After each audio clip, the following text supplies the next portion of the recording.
প্রথম দেখায় মনে হবে কক্সবাজার, কিন্তু না, এটা চট্টগ্রামের খুব কাছে অবস্থিত পার্কিচ্চর। যারা একদিনে সমুদ্র ভ্রমণের প্ল্যান করছেন তাদের জন্য হতে পারে এটি পারফেক্ট ডেস্টিনেশন। চলুন দেখে আসি জায়গাটা আসলে কেমন। দীর্ঘ বালুময় সৈকত, সারি সারি ঝাউগাছ, সমুদ্রের গর্জন আর মনোমুগ্ধকর সূর্যাস্ত সব মিলিয়ে এক অসাধারণ পর্যটন গন্তব্য। সব থেকে ভালো বিষয় হলো চট্টগ্রাম শহর থেকে মাত্র 1 থেকে 1.5 ঘন্টার পথ। তাই একদিনে ঘুরে এসে উপভোগ করতে পারবেন সমুদ্রের সৌন্দর্য। আসবেন কিভাবে? তাহলে চলুন বলে দিচ্ছি। যেখান থেকে আসেন না কেন, প্রথমে চলে আসতে হবে চট্টগ্রাম নতুন ব্রিজ বা শাহ আমানত ব্রিজ। এখান থেকে টেম্পু অথবা বাসে করে চলে আসতে হবে ব্রিজের অপর পারে। এখানে আসার পর দেখতে পাবেন অনেকগুলো সিএনজি আমাদেরকে বললেই নিয়ে আসবে পার্কিচ্চর।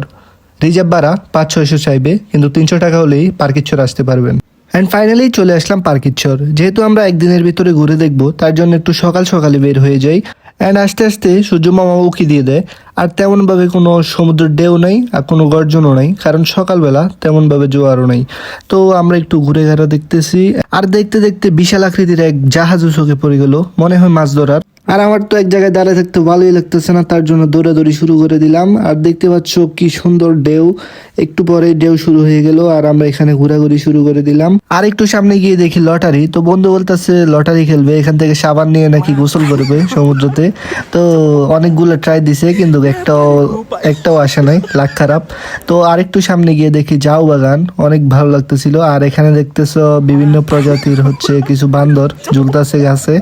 তো এখানে কয়েক প্রজাতির বান্দর আছে দেখতে পাচ্ছ। বান্দরের বানরামি শেষ, এবার সামনের দিকে যাওয়ার পালা। আর দেখতে পাচ্ছ ফুল কক্স ভাইবস। আর সামনে দেখতে পাচ্ছ অনেকগুলা কাঁকড়া, দেখা যায় কিনা ভিডিওতে জানি না। তো একটু পর দেখতে পেলাম কাকে কি জানি খাইতেছে। পরে দৌড়ে গিয়ে দেখি যে একটা মাছ, কি মাছ জানি না, এটা বোটকা মাছ না কি জানি বলে।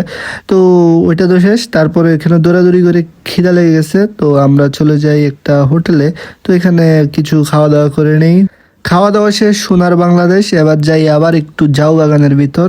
আর এখানে আসলে তো পুরা কক্সবাজারের ভাইবস পেয়ে যাবা, মানে কোনো কিছুর অভাব নাই, মানে সেম টু সেম কক্সবাজার। অনেকে আবার এই জায়গাটাকে মিনি কক্সবাজারও বলে। তারপর এন্ট্রি নিয়ে নেই গরিবের বাহুবলী প্লাস শাহরুখ খান। দেখতে পাচ্ছ পোজ দিতেছে, মানে আমি আর কি।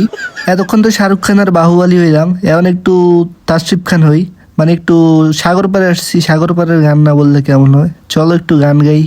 মন বসে না শহরে, ইচ্ছাকরের নগরে, তাই তো আইলাম সাগরে, তাই তো আইলাম সাগরে। এই সাগর পারে আইসায় আমার মাতাল মাতাল লাগে। তো গান গাওয়া তো শেষ, এবার একটু টিকটকারের মতো একটু স্লো মোশন করে একটু হাঁটতেছি, মানে ভিডিও বানাইতেছি। তো ভিডিও বানানো শেষ, এবার সামনের দিকে যাওয়ার পালা। অনেকক্ষণ ধরে তো এই পার্কিচ্চরে ছিলাম, ভালোই লাগছে। তো ঘোরাঘুরি তো অনেক করলাম, এবার একটু কেনাকাটার পালা। একটু আচার টাচার কিনি, ঘুরতে আসছি, যদি কিছু না নিয়ে যায় কেমন দেখায়। তো একটু কেনাকাটি করতেছি। তো আজকের ভিডিও এ পর্যন্তই, দেখা হচ্ছে নতুন কোনো ভিডিওতে। সে পর্যন্ত সবাই সুস্থ থাকো, ভালো থাকো, আর ইউটিউব চ্যানেলটা সাবস্ক্রাইব করে পাশেই থাকো। আল্লাহ হাফেজ।